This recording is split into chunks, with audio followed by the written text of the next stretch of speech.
Então, boa noite, meus irmãos, minhas irmãs. Boa noite. Nós, então, estamos continuando o estudo do Evangelho, capítulo 23, que é Não vim trazer a paz, mas a divisão. Então, ontem nós lemos o item 9, 10, 11, e aí, na partir do item 12, hoje, fica aí para nossa Rosalva.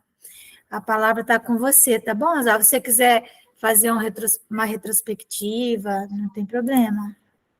Tá bom? Tá ok. Então, vamos prosseguir aqui, né? Bom, dando continuidade, o capítulo 23, Estranha Moral. Odiar os pais, abandonar pai, mãe e filhos, deixar aos mortos o cuidado de enterrar seus mortos, não vim trazer a paz, mas a divisão. Nós estamos chegando nessa parte. E às vezes, uma coisa conflitante com a gente, diferente daquilo que a gente espera de Jesus. Mas tem uma explicação e nós temos buscar o entendimento, principalmente que isso não era só na época de Jesus. Nos tempos atuais, nós estamos vivendo essa divisão. Então, no item 12, toda ideia nova forçosamente encontra oposição e nenhuma há que se implante sem lutas. Ora, nesses casos, a resistência é sempre proporcional à importância dos resultados previstos. Porque, quanto maior ela é, tanto mais numerosos são os interesses que ferem. Se for notoriamente falsa, se a julgam isenta de consequências, ninguém se alarma, deixam-na todos passar, certo de que lhe falta vitalidade. Se, porém, é verdadeira, se assenta em sólida base, se lhe prevê futuro, um secreto pressentimento adverte os seus antagonistas de que constitui um perigo para eles e para a ordem de coisas em cuja manutenção se empenham. Atiram-se, então, contra ela e contra os seus adeptos. Assim, pois, à medida da importância e dos resultados de uma ideia nova se encontra, na emoção que o seu aparecimento causa, na violência da oposição que provoca, bem como no grau e na persistência da ira de seus adversários. Foi o que a gente entendeu, a gente viu, a gente lê, que a gente toma conhecimento, foi Jesus com com as ideias que ele trouxe, com o evangelho, com as mudanças. Então, houve uma... Só um minutinho aqui, que meu telefone está descarregando. Houve uma revolta de quem pensava tudo que chega de novo causa tumulto, causa irreverência, causa ansiedade, e tem aqueles que fisicamente, espiritualmente, estão contra aquela ideia nova, como era de Jesus, né? O que ele trouxe de novo causou um alvoroço muito grande pelas ideias renovadoras que ele trouxe, né? No tempo dele. No nosso tempo, nós também estamos vendo coisas assim acontecerem. Jesus vinha proclamar uma doutrina que solaparia pela base os abusos de que viviam os fariseus, os escribas e os sacerdotes do seu tempo. Imolaram-no, portanto, certos de que, matando o homem, matariam a ideia. Né? Então, mesmo depois de crucificado, aí é que a ideia dele proliferou, cresceu e tomou conta do mundo, né? Esta, porém, sobreviveu porque era verdadeira. Engrandeceu-se porque correspondia aos desígnios de Deus. E nascida num pequeno e obscuro burgo da Judéia, foi plantar o seu estandarte na capital mesma do mundo pagão.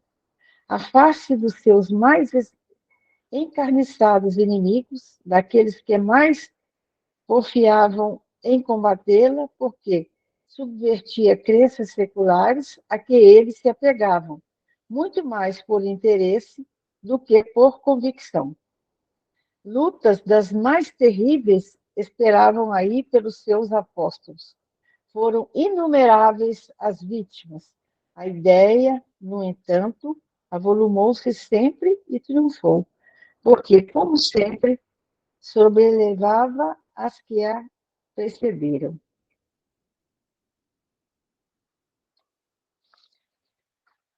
É de notar que o cristianismo surgiu quando o paganismo já entrara em declínio e se debatia contra as luzes da razão. Ainda era praticado pro forma. A crença, porém, desaparecera. Apenas o interesse pessoal o sustentava. Ora, é tenaz o interesse, jamais cede a evidência. Irrita-se tanto mais quanto mais peremptórios e demonstrativos de seu erro, sob os argumentos que se lhe opõem. Sabe-se ele muito bem que está errado, mas isso não o abala, porquanto a verdadeira fé não lhe está na alma. O que mais teme é a luz, que dá vista aos cegos. É-lhe proveitoso o erro, ele se lhe agarra e o defende.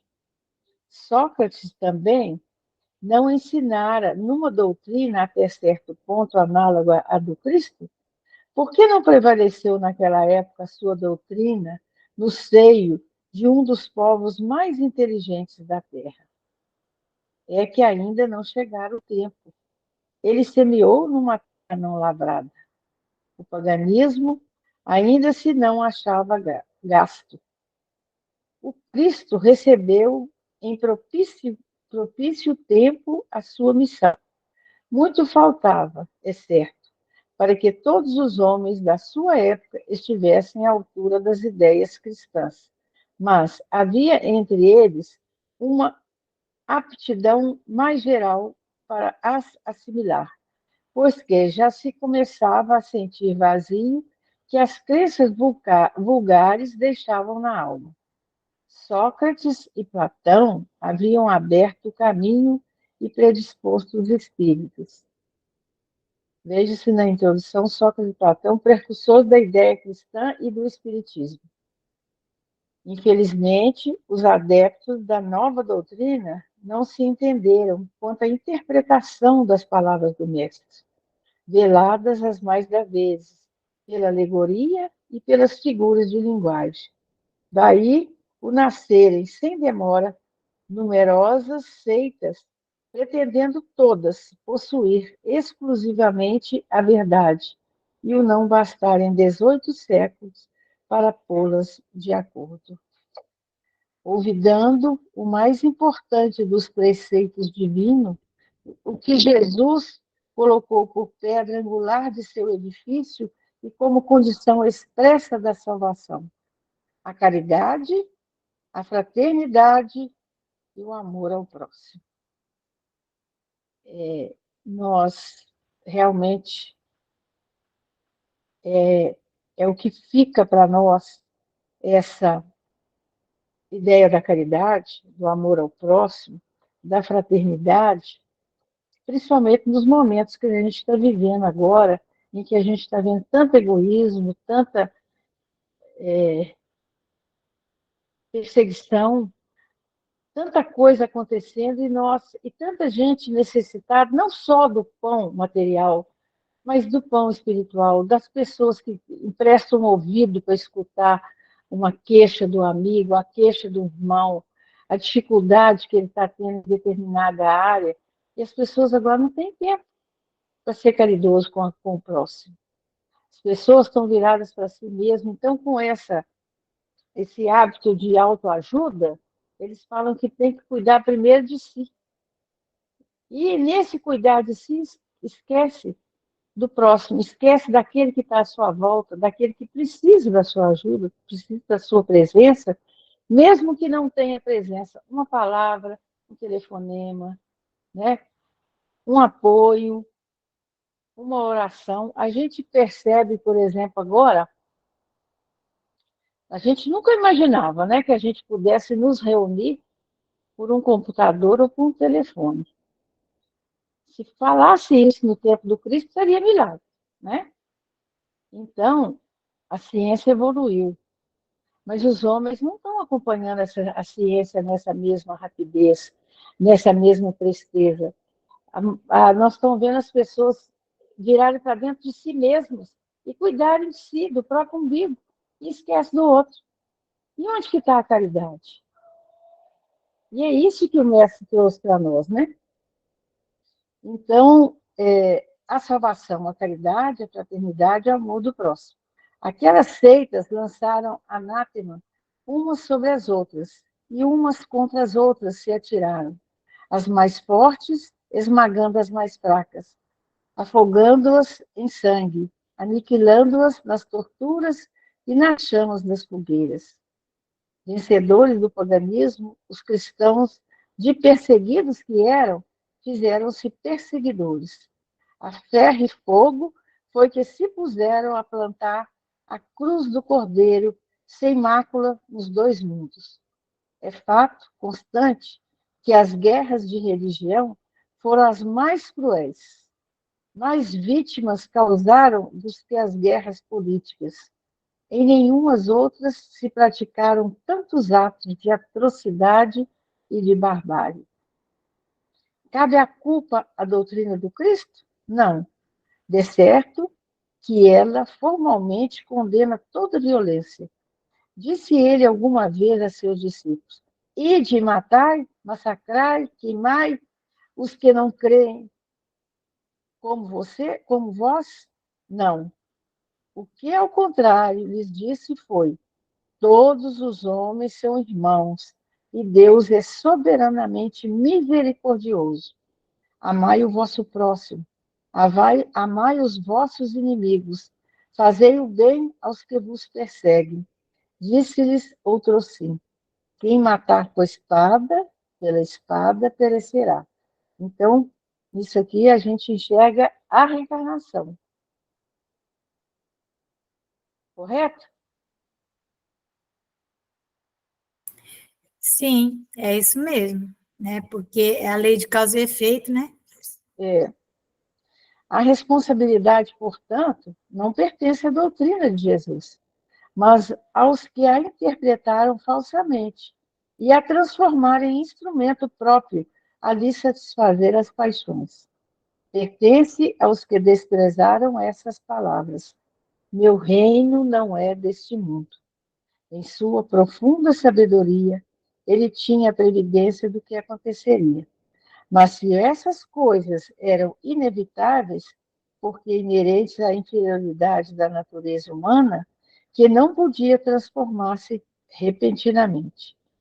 Cumpria que o cristianismo passasse por essa longa e cruel prova de 18 séculos para mostrar toda a sua força, visto que, malgrado a todo o mal cometido em seu nome, ele saiu dela puro, jamais esteve em causa. As investidas sempre recaíram sobre os que dele abusaram. A cada ato de intolerância, sempre se diz: se o cristianismo fosse mais bem compreendido e mais bem praticado, isso não se daria. Quando Jesus declara: não creais que eu tenha vindo trazer a paz, mas sim a divisão, seu pensamento era esse. Não creais que a minha doutrina se estabeleça pacificamente. Ela trará lutas sangrentas, tendo por pretexto o meu nome, porque os homens não me terão compreendido ou não me terão querido compreender. Os irmãos, separados pelas suas respectivas crenças, desembainharão a espada um contra o outro. E nós estamos vendo essas coisas acontecerem nas famílias, né? Uma família de 10 pessoas, você vê, tem 4 contra 6, 6 energia do telefone está caindo. 6,4, pensamentos divergentes. De uns tempos para cá, quando a gente está vendo até, inclusive na política, né, que está ocorrendo agora, né, e eu escutei a respeito, por exemplo, o Natal, uma mãe falando que ela ia fazer 2 natais na casa dela. Ela ia ter um Natal para o que era de direita e um Natal para os que era de esquerda, porque senão ia ter briga na família. Então, é o que Cristo está falando, que realmente que a ideia do cristianismo está vindo tão contra a ideia do materialismo que a gente vê a divergência entre as pessoas. Esses dias eu saí e fui no shopping e vi a respeito de um filme que está passando, chama Barbie, eu não sei se vocês viram esse filme. Viram falar, né? Porque é uma coisa assim, contra os princípios, uma agressividade, e todo mundo envolvido por essa onda desse filme, todo mundo vestido de cor-de-rosa, tirando foto.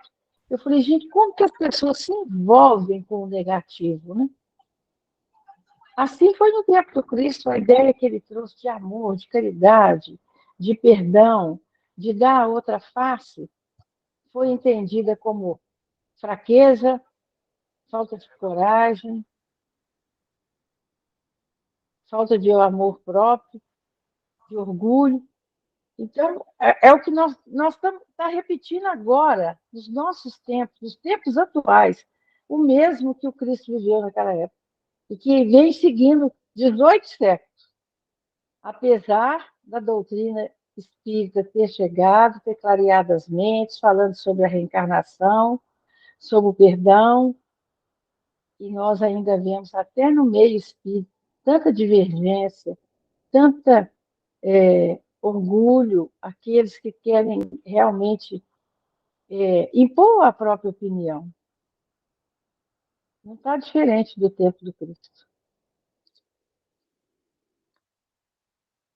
Os irmãos, separados pelas suas respectivas crenças, desembainharão a espada um contra o outro, e a divisão reinará no seio de uma mesma família, cujos membros não compartilhem da mesma crença.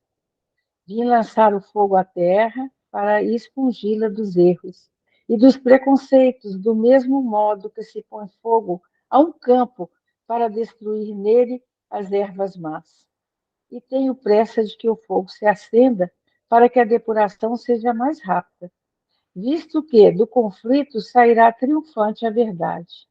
A guerra sucederá à paz, ao ódio dos partidos, à fraternidade universal. As trevas do fanatismo, a luz da fé esclarecida. Então, quando o campo estiver preparado, eu vos enviarei o Consolador, o Espírito da Verdade, o Espiritismo, que virá estabelecer todas as coisas, isto é, dando a conhecer o sentido verdadeiro das minhas palavras, que os homens mais esclarecidos poderão, enfim, compreender. Porá termo à luta fratricida que desune os filhos do mesmo Deus, cansados, afinal, de um combate sem resultado, que consigo traz unicamente a desolação e a perturbação até o seio das famílias. Reconhecerão os homens onde estão seus verdadeiros interesses com relação a este mundo e ao outro. Verão de que lado estão os amigos e os inimigos da tranquilidade deles. Todos, então, se porão sob a mesma bandeira, a da caridade, e as coisas serão restabelecidas na terra, de acordo com a verdade e os princípios que vos tenho ensinado. Está faltando só um restinho, eu vou terminar esse capítulo. O Espiritismo vem realizar, na época prevista, as promessas do Cristo. Entretanto, não o pode fazer sem destruir os abusos. Como Jesus, ele topa com orgulho, o egoísmo, a ambição, a cupidez, o fanatismo cego, os quais, levados às suas últimas trincheiras, tentam barrar-lhe o caminho e lhe suscitam entraves e perseguições. Também ele, portanto, tem de combater. Mas o tempo das lutas e das perseguições sanguinolentas passou. São todas de ordem moral, as que terá de sofrer, e o próximo lhes está o termo. As primeiras duraram séculos, essas durarão apenas alguns anos, porque a luz, em vez de partir de um único foco, irrompe de todos os pontos do globo e abrirá mais de pronto os olhos dos cegos. Então, nós estamos vendo essas coisas acontecerem, porque primeiro era um só foco, agora é de todos os lados. Então, nisso aí, o que a gente entende? Por exemplo, a internet. Agora não existe mentira mais. Não existe uma pessoa, existe um acontecimento que em segundos o mundo inteiro fica sabendo, né? Apesar de que existem aqueles que querem nos calar, que querem fechar os nossos ouvidos e os nossos olhos à verdade. E é isso que nós estamos lutando no momento. Essas palavras de Jesus devem, pois, entender-se com referência às cóleras que a sua doutrina provocaria, aos conflitos momentâneos a que ia dar causa, às lutas que teria de sustentar antes de se firmar, como aconteceu aos hebreus antes de entrarem na terra prometida, e não como decorrentes de um desígnio premeditado de sua parte de semear a desordem e a confusão. O mal viria dos homens, e não dele, que era como o médico que se apresenta para curar, mas cujos remédios provocam uma crise salutar, atacando os maus humores do doente. Então, o que a gente pode acrescentar nisso, Márcia? É sempre a questão aí, né, Rosa, da caridade, né? Da É, fraternidade, que ainda ela sofre ataques, e cada vez, vamos dizer assim, que o Consolador, ele vem com essa proposta de restabelecer, né, de restabelecer a doutrina de Jesus, né, que nos últimos 2000 anos foi completamente, né, desfigurada. E o Espiritismo não está inteiro sem a prática da caridade, né? E a caridade, ela é uma experiência, uma prática. Então, nós vemos hoje os espíritas muito preocupados em se tornarem celebridades e, é, né, querendo ou não, a doutrina espírita ela não é mais perseguida como ela foi, e ela é uma vitrine. Então, a pessoa, o palestrante espírita hoje, todos estão ávidos pelo conhecimento, né, do mundo espiritual. Então, tem que ter muito cuidado para que nós, junto com a palavra, levemos a nosso exemplo e a nossa ação, né? É preciso ter chão, né? Você tem que falar, mas você tem que estar sentado em alguma coisa. Senão, não é o espiritismo. Todas as religiões têm esses expoentes, pessoas que falam, que adoram a Deus, e todas nos elevam, mas o espiritismo é claro, né? Sem essa prática, sem estarmos convivendo com os filhos do Calvário, não existe espiritismo. As não, pessoas, às vezes, querem dar uma volta, né? E nós percebemos isso. Então, eu penso que não é o caso de fazer julgamento, não estamos julgando, mas nós temos olhos de ver, então prestar atenção. E sempre que formos convocados a falar, né? Porque é diferente de uma pessoa que está chegando na doutrina espírita. E então ela vem mesmo, com ideias, e enfim. Mas aquele que se coloca na condição de trabalhador espírita, né, de representante da doutrina espírita, né, porque é um trabalhador, ele representa. Então, nós temos que, sim, colocar em questão e em questionamento as falas dele. E a pessoa não pode se aborrecer por isso, porque é muito cedo o Evangelho de Jesus foi, né? Sofreu todas essas reviravoltas, é, é, guerras em nome do Cristo, né? Sangue correndo, perseguições, fogueira. E hoje, não, né? Hoje nós temos liberdade para falar, então nós não podemos permitir que se modifique. Nós vemos pessoas falando, né, em E a gente está. atualizar, né, a doutrina espírita, atualizar o livro dos espíritos. Isso, nós, E a gente está sentindo assim um estrelismo dos espíritas, né, Márcia? E assim, é celebridade. E é, assim, o maior perigo que eu vejo, eu falo isso, vai ficar gravado, porque o que mais me dói, né, nisso tudo é ver pessoas que se tornaram celebridades por causa da doutrina espírita. Que a doutrina espírita, como eu falei, ela é uma vitrine, ela te coloca assim, e se a pessoa não tiver cuidado, porque hoje tudo na internet gera receita, né? Aqueles que se tornaram expoentes por causa da doutrina, hoje vem com uma proposta paralela, próxima da doutrina, mas não é o espiritismo, né? Como você falou, é aí um a autoconhecimento, autoajuda, né? é uma autoajuda, são grupos, Autoconhecimento, né? fora aqueles grupos, exatamente, fora aqueles grupos que vêm mesmo com ideias renovadoras, sabe? Trazendo conceitos que não estão na doutrina e assentado em nomes venerados. Então, aí, o que é isso, né? Se você começa a ter uma receita financeira, porque o YouTube, por exemplo, ele remunera. A gente vê pessoas fazendo cursos, cobrando, e aí só o pobre só tem acesso àquele primeiro, né, cursinho lá, e o outro, ele já não tem acesso.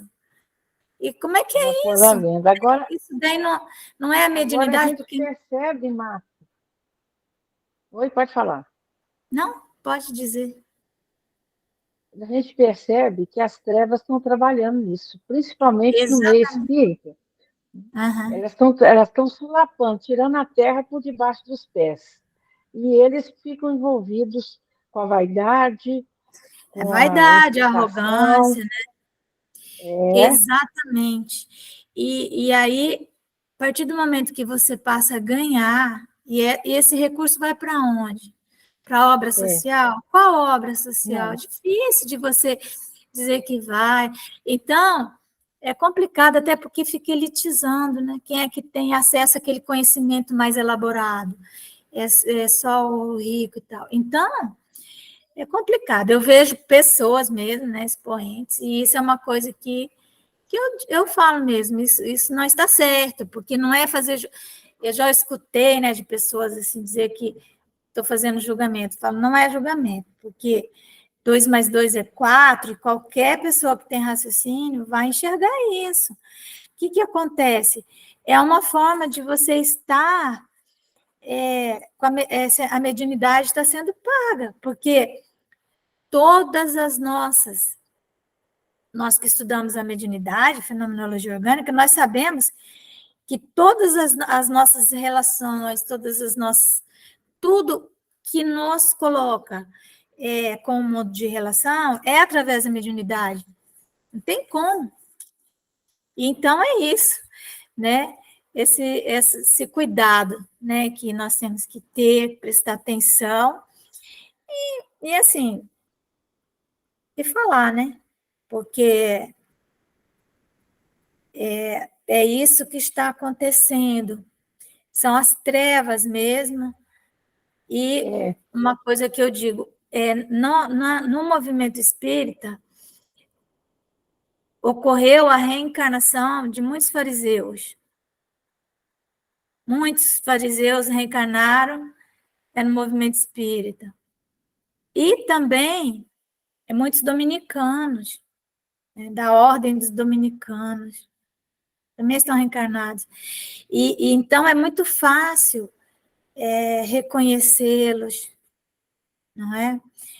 E então nós temos que cuidar, né? Temos que cuidar para que não ocorra com o Consolador o que aconteceu com o Evangelho de Jesus lá no seu início. Então, nós vamos pedir, a Rosalba aconteceu alguma coisa com a internet dela, e eu vou pedir, então, Malvina, você está me ouvindo? Você poderia fazer a nossa oração, que eu tinha pedido para a Rosa fazer? Mas... Posso sim. Então tá, amor. Obrigada. Obrigada eu. Querido Jesus, viemos neste momento te agradecer pelo estudo de hoje. Mais um dia, Jesus, que nos dá para o aprendizado da tua doutrina, que é tão maravilhosa. Obrigada, Jesus, por tudo que nos destes no dia de hoje, a família, o estudo, os nossos irmãos que estudam sempre conosco. Que a paz, a energia do bem seja conosco, hoje e sempre. Jesus, te peço por aqueles que desencarnaram, que tu podes enviar os espíritos de luz a socorrer cada um, levando para as escolas de ensinamento, hospitais de tratamento, e que todos possam ficar bem para o preparo da próxima reencarnação. Que a tua luz, Mestre, seja com todos aqueles que estão necessitando da tua presença nesse instante. Jesus, leva paz, luz e saúde aos hospitais, que aqueles que lá estão internados possam receber as tuas bênçãos e a cura. Também peço pelos médicos, pelos enfermeiros, pelos limpadores que tanto ajudam nos hospitais e em todos os trabalhos de ajudante de que é necessário. Mestre Jesus, peço pelos enlouquecidos, os cegos, os estropiados, todos aqueles, Mestre Jesus, que estão necessitando da sua presença, do seu apoio em suas vidas. Obrigada, Jesus, pelo dia de hoje, por tudo, pelos nossos amigos, pelo estudo do Evangelho, e fica conosco, Senhor, hoje, agora, por todo sempre, que assim seja. Que assim seja, graças a Deus. Então, meus irmãos, nós vamos dar sequência aos nossos estudos, e hoje é o dia da Gênese, não é? Nós, sempre lembrando, né, que a Gênese é um desdobramento da primeira parte do Livro dos Espíritos. Allan Kardec escreveu o Livro dos Espíritos. No primeiro momento, ele supunha que fosse só o Livro dos Espíritos que ele ia escrever. De repente, ele sentiu que precisava escrever mais alguma coisa, escreveu o Livro dos Médiuns, e assim ele foi escrevendo. Imagina que ele fez isso num espaço muito curto de tempo, menos de 10 anos, né?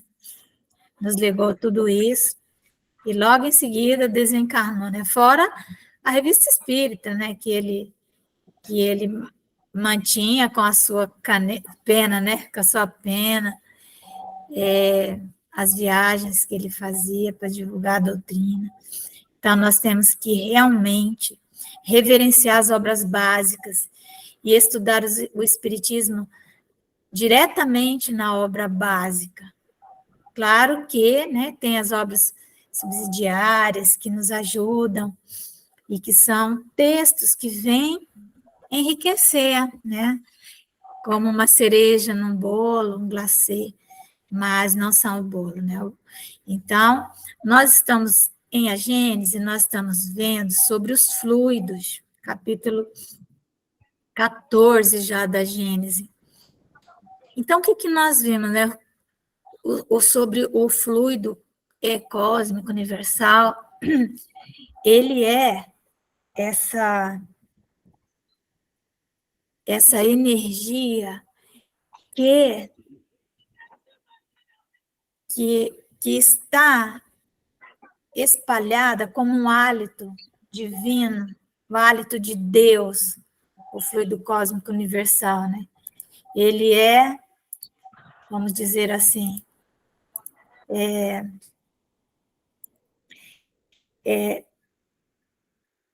ele é um condutor. Nós poderíamos chamar o fluido cósmico de um condutor do quê, né? Um condutor do pensamento, mas o pensamento ele tem peso e hoje nós já sabemos que ele talvez seja conduzido pela onda magnética, talvez. Mas o fluido cósmico, então, é esse hálito de Deus, é como se fosse um caldo de uma sopa. E nós estamos ali mergulhados nesse grande caldo que é o amor de Deus, né? Então, nessa grande sopa que é o universo, então vamos colocar assim, nós vamos ter aquilo que é mais denso, né, que são os elementos que nós colocamos numa sopa, né, os legumes, e tem aquele caldo que é mais menos denso, mais fluídico, né, mais imponderável. Então, o fluido cósmico, na sua origem, ele é absolutamente imponderável. Ele seria menos do que aquele vaporzinho que sai da sopa. Que é ponderabilidade, né? Ser algo ponderável é algo que você pode enxergar, né? Tocar, tem peso. Sim? A Júlia levantou a mão? Quer falar, filho? Acho que foi por engano, né? Então, quiser falar, pode falar. Então, sem querer. Tá bom, mas se quiser falar. Então, o fluido cósmico universal é como que nós temos que usar a nossa imaginação, né, para podermos ter uma ideia aproximada do que ele seja.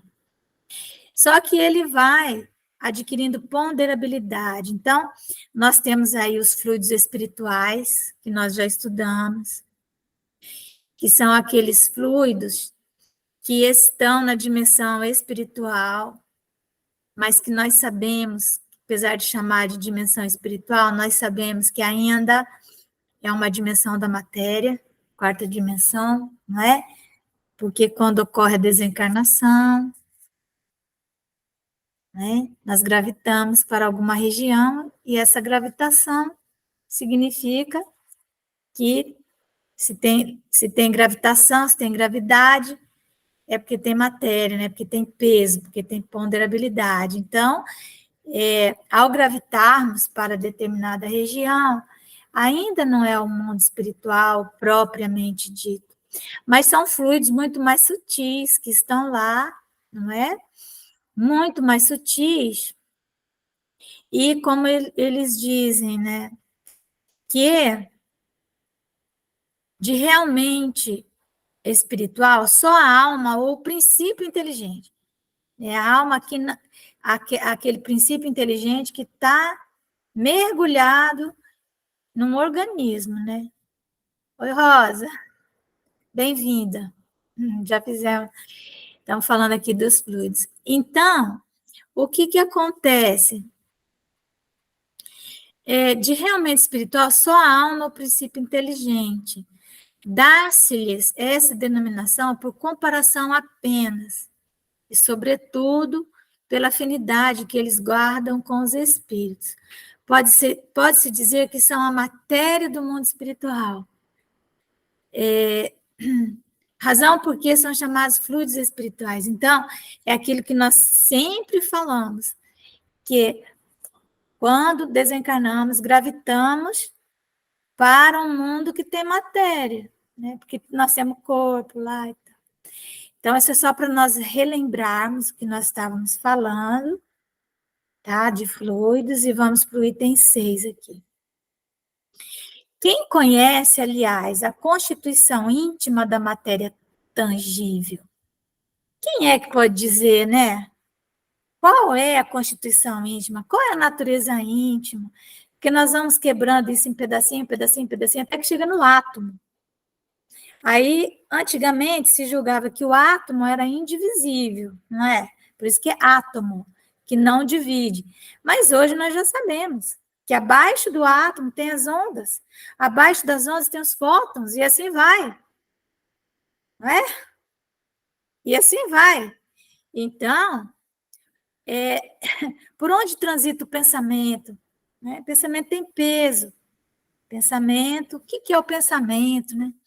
Então, são coisas que nós vamos raciocinando.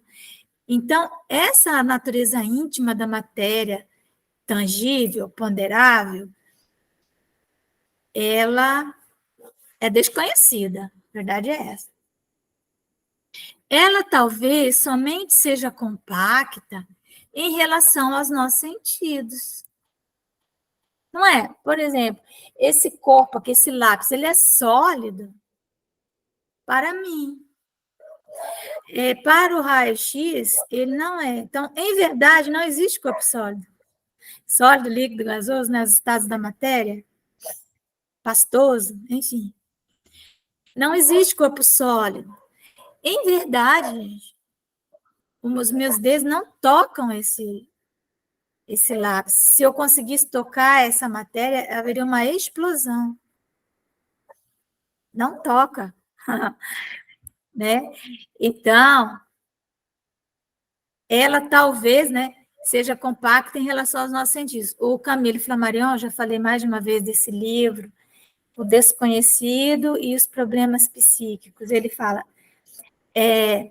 tocamos corpos sólidos, não existem corpos sólidos. É que ele está falando, é exatamente assim que ele fala. O Camille Flammarion foi um astrônomo contemporâneo de Kardec, é um dos responsáveis para que na codificação ficasse lá descrito como um princípio básico a pluralidade dos mundos habitados, justamente porque ele era um astrônomo e ele então estudava os astros, as estrelas.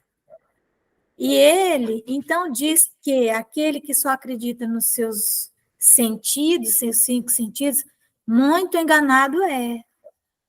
Né? Não é? Então, prová-lo-ia a facilidade com que a atravessam os fluidos espirituais e os espíritos, aos quais não oferece maior obstáculo do que o que os corpos transparentes oferecem à luz. Hoje nós conhecemos tantos estados, né? Estado radiante da matéria, não é? Nós conseguimos transformar em imagens tantas ondas, ondas sonoras, ondas magnéticas, não é? Eletroencefalograma, eletrocardiograma, ressonância nuclear magnética. Tudo isso é matéria. Tudo isso é matéria.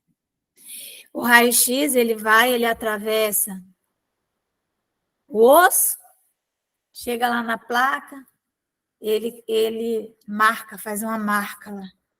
Como que ele faz essa marca? porque ele tem uma certa ponderabilidade, senão não faria marca. Tendo por elemento primitivo o fluido cósmico etéreo, né? Então, o elemento primitivo da matéria tangível é esse fluido cósmico etéreo. Seria o caldo da sopa? A matéria seria, igual eu estou falando, a batata, a cenoura. Tá bom? É isso aí. Mas se você pegar uma batata, cozinhar, depois você amassar ela já fica mais imponderável, não fica? Se você pegar uma batata e bater no liquidificador e depois diluir ela num monte de água, ela fica bem imponderável. Mas ela é uma batata, ela continua sendo uma batata. Não é? Continua sendo uma batata, continua sendo matéria. Se você pegar aquela batata e colocar ela no Oceano Atlântico, ela fica diluída no Oceano Atlântico. Ela ainda é a mesma batata. Esse raciocínio que eu estou fazendo é um raciocínio filosófico, mas é também científico. Não é? Dá para pensar. Então, tendo por elemento primitivo o fluido cósmico etéreo, a matéria tangível, né? Para esse acraseado, significa para a matéria tangível, essa que a gente toca, há de ser possível, desagregando-se, isso que eu falei, voltar ao estado de eterização. Fica etéreo novamente. Do mesmo modo que o diamante, o mais duro dos corpos, pode volatilizar-se em gás impalpável. Ele pode virar um gás diamante. Interessante, né? Não é interessante isso? Fico pensando essas coisas. Não é? E tem gente que fala que é a doutrina espírita. Olha que tem de coisa para estudar, gente. Para com isso. Eu já escutei pessoas falando que o espiritismo está numa nova fase agora. Eu só tenho que pensar na purificação do espírito, sei o quê. Não tem mais que se preocupar tanto com o estudo. Esse, assim, né? Uma vez, eu mandei um programa de estudo da doutrina espírita para uma pessoa, e ela fez praticamente um deboche, porque eram estudos assim, desse, igual nós estamos fazendo agora. Eu disse que não, que isso já estava ultrapassado. Mas nós precisamos compreender a matéria para que possamos compreender o espírito. Não existe acho que ontem falei isso, não existe autoconhecimento sem que conheçamos o nosso corpo, as estruturas do corpo, como o corpo funciona, né? As nossas reações, que advêm muitas vezes do nosso sistema nervoso autônomo, são incontroláveis. Aí a pessoa, já vi muitos estudos moralizando o sistema nervoso autônomo. Não é? A pessoa entra no estado de defesa, aí tem uma reação, o outro vai e moraliza aquela reação. Como que vai fazer isso, né? Complicado, nós temos que entender o que foi que aconteceu ali. Ai, que espírito mais atrasado, olha só, teve essa reação. Às vezes é uma pessoa que foi criada no meio, onde ela não tinha tanta cultura, tal, né? E aí, diante de porque o nosso sistema nervoso autônomo, ele é dividido em dois. Até hoje eu coloquei no grupo lá, né? É bom vocês verem. É o nosso sistema nervoso simpático e parasimpático, porque isso tem uma relação direta com a mediunidade. Então, o sistema simpático, não é porque ele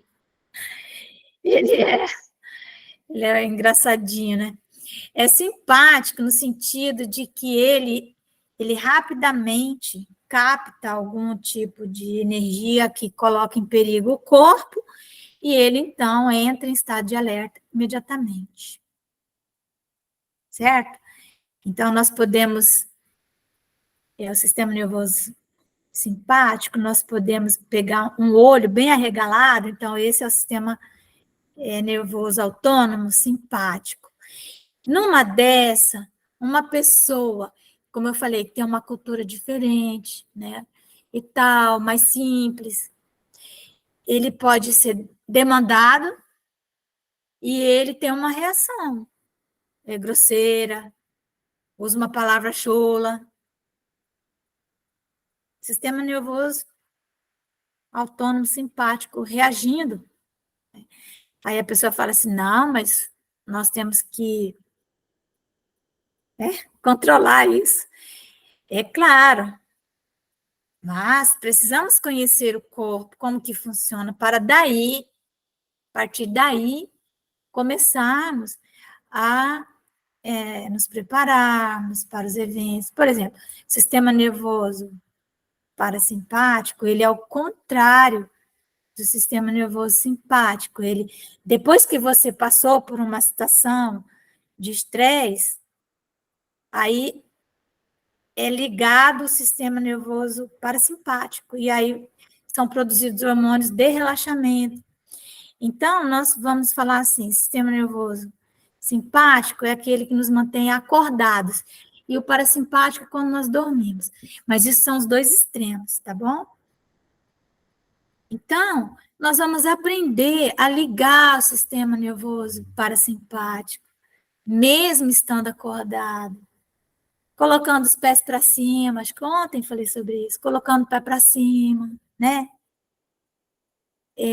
Enquanto as nossas pernas estão para baixo, o sistema nervoso que está ligado é o simpático, porque nós estamos, a qualquer momento, podemos sair correndo, né? Não é? Se a gente está sentado, já está mais tranquilo.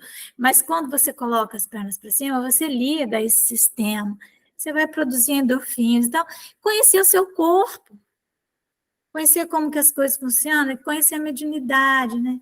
Por isso é importante estudar o espiritismo, a ciência espírita, nas obras, com calma. Não precisa virar médico, nem doutor, nem isso, nem nada. Mas vamos lendo. Hoje a gente acorda para uma coisa, amanhã para outra. Mas dizer que o espiritismo está mais nessa fase, na realidade, a solidificação da matéria não é mais do que um estado transitório do fluido universal, que pode volver ao seu estado primitivo, quando deixam de existir as condições de coesão. Então, é aí que eu faço aquela análise assim, dos nossos problemas. O que é problema, se não uma energia condensada, né? Como que nós temos um problema, como que nós vamos resolver isso? Então, quando a gente fala em resolver um problema, nós pensamos logo em acabar, destruir uma situação. É desagradável, mas isso não é possível, porque é uma energia que está ali condensada.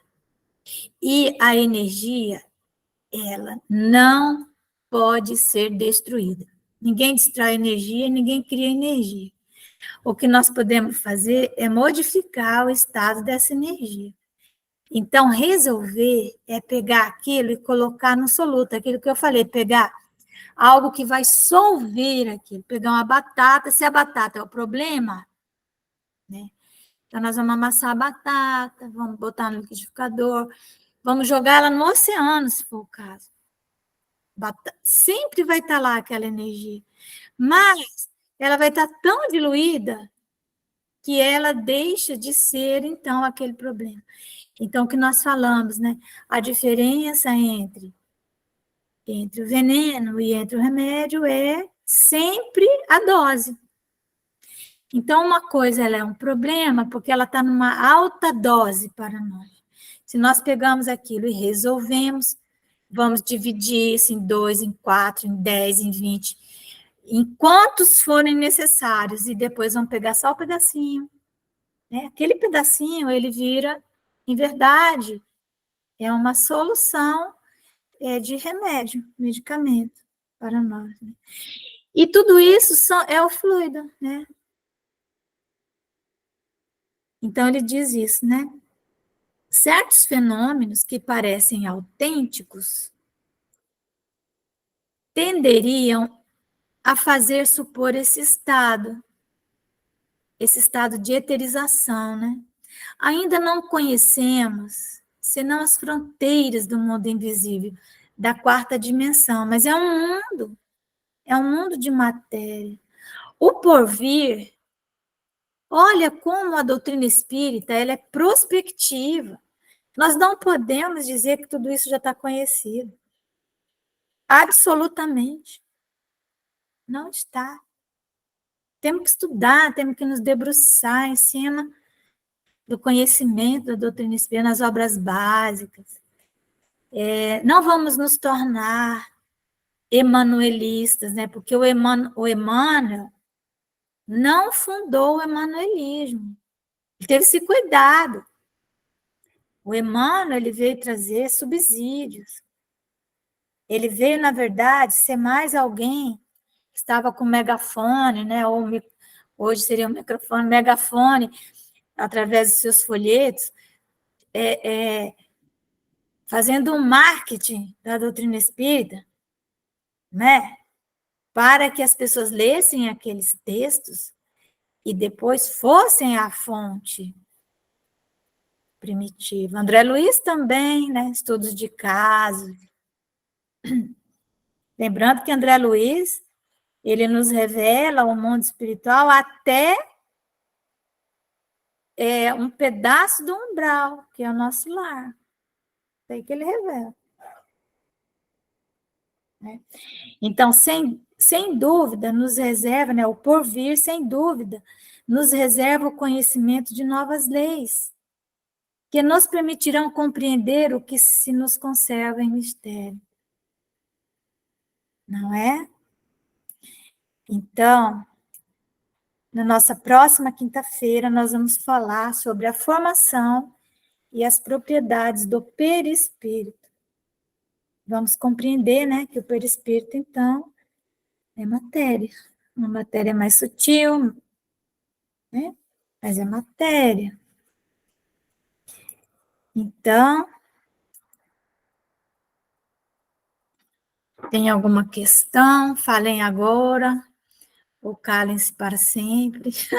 Até nosso próximo encontro. Ninguém tem nenhum questionamento? Ei, Rosa, tá tudo bem? Tá, nós não estamos te ouvindo. Continuamos sem te ouvir, amor.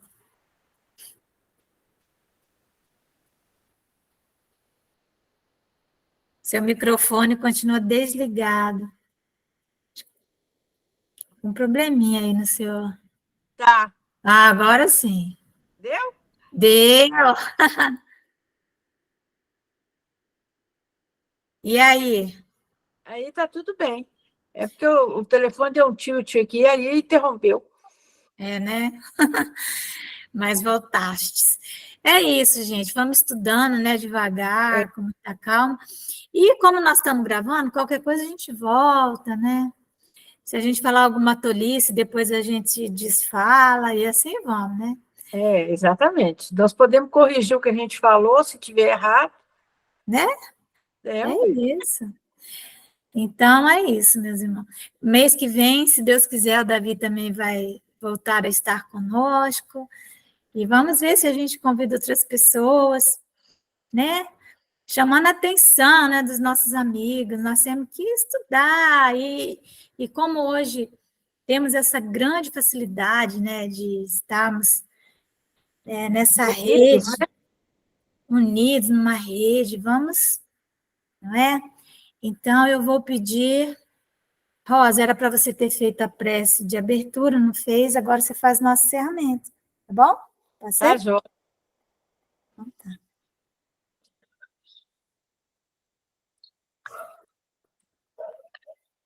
Meus irmãos, vamos agradecer a Deus a oportunidade do estudo, a oportunidade de estarmos juntos pela modernidade, e que aqui nós trocamos energias, trocamos sorrisos, trocamos experiências, e isso tem sido tão valioso para todos nós, todas as noites. Agradecemos a Deus, a Jesus por essa oportunidade, agradecemos a Márcia pelo estudo tão frutífero, tão proveitoso para nós, nos enriquecendo. Agradecemos a presença dos amigos espirituais junto conosco nesse estudo. Pedimos a Jesus que nos abençoe, que nos dê uma noite de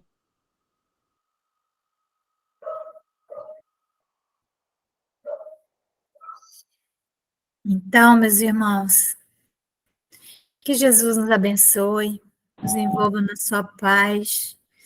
Um grande beijo. Obrigada, Deise, por ter vindo. Continue conosco.